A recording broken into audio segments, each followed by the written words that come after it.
This is the NFL equivalent of your favorite Premier League club. Manchester United, Dallas Cowboys. Used to be good. Everyone still watches even though they aren't. Both play in enormous stadiums. Manchester City, Kansas City Chiefs. Both cities have recent success and are trendy, but I think they have more internet fans than real-life fans. Aston Villa, Chicago Bears. Founding members of their leagues. Biggest club in the country's second city. Glory in the 80s. They both used to win everything 100 years ago, but it's time they won something now. Liverpool, Pittsburgh Steelers. Industrial, hard-nosed, dominant in the 70s and 80s. The Reds have had more recent success. Everton, Detroit Lions.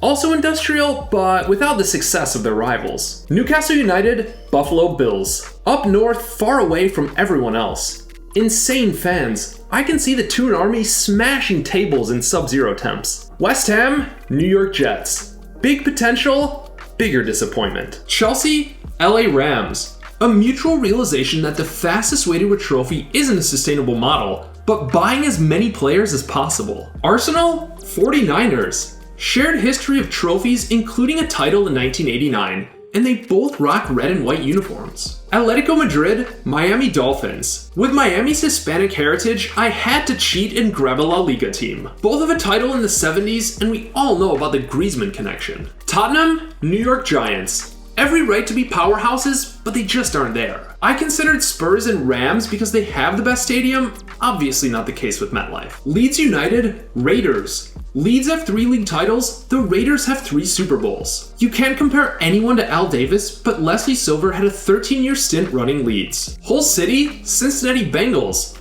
Black and Orange Tigers? Neither have won the league. Geographically in the middle of nowhere. Wolves? Cleveland Browns. Midwest, Midlands, both wear orange and rarely win. Each lifted 3 league titles in the 1950s. Fulham, Jacksonville Jaguars. Same owner, and the Jags have been playing in London for years, even trying to move there. Packers, Borussia Dortmund. No Premier League club is owned by the fans. The Packers have famously sold shares more like a German club, and both have yellow in their colors. Seattle Seahawks, Stoke City. Can he do it on a cold, wet night in Stoke? Wind and rain is Seattle's standard weather. Chargers, Burnley. Haven't won the league since the 60s, and both have powder blue. Tennessee Titans, MK Dons. Both clubs moved to new cities. That's really all I have here. Houston Texans, AFC Wimbledon. The new version of the team that was started after their former franchise moved cities. New England Patriots, Crystal Palace. Red, white, and blue, and both have cheerleaders. After I compared Man United to the Cowboys, there wasn't a good comp for the Pats. Atlanta Falcons, Sunderland. Epic Stadium, good fans, on the East Coast, red, white, and black are their shared colors. Philadelphia Eagles, Millwall. This one is about the fans. Both have seen their fair share of hooliganism at the Vet and the Den. Essentially, I ran out of Prem clubs that have enough trophies to match the Eagles. Indianapolis Colts, Leicester City.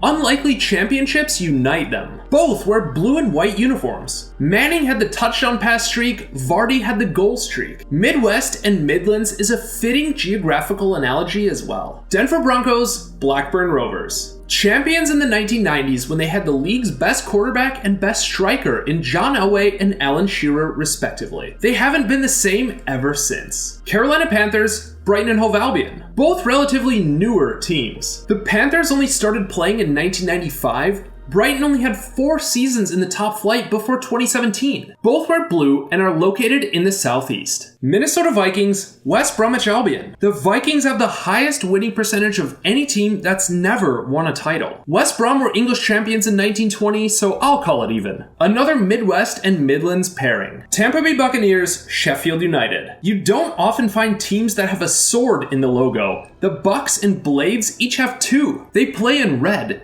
Ignore the fact that Sheffield is nothing like Tampa. Arizona Cardinals, Bournemouth. Founded long ago, but under different names. Bournemouth were originally known as Boscombe, and the Cardinals started out in Chicago before many moves took them to Arizona. Both were red and black. Baltimore Ravens, Bolton Wanderers. Bolton's best seasons in recent memory came during the 2000s when the Ravens won their 2 Super Bowls. They employ coaches for the long haul, whether that's John Harbaugh or Sam Allardyce. Washington Commanders, Brentford. This might be a stretch, but I have seen Brentford play at the Commanders Stadium. These two teams have red and yellow in their colors. Washington had a long run of losing seasons, and Brentford was down bad in the 50s and 60s too. This completes my NFL and Premier League equivalent series. Let me know what you liked, what you would change, and if you want to see more videos like this.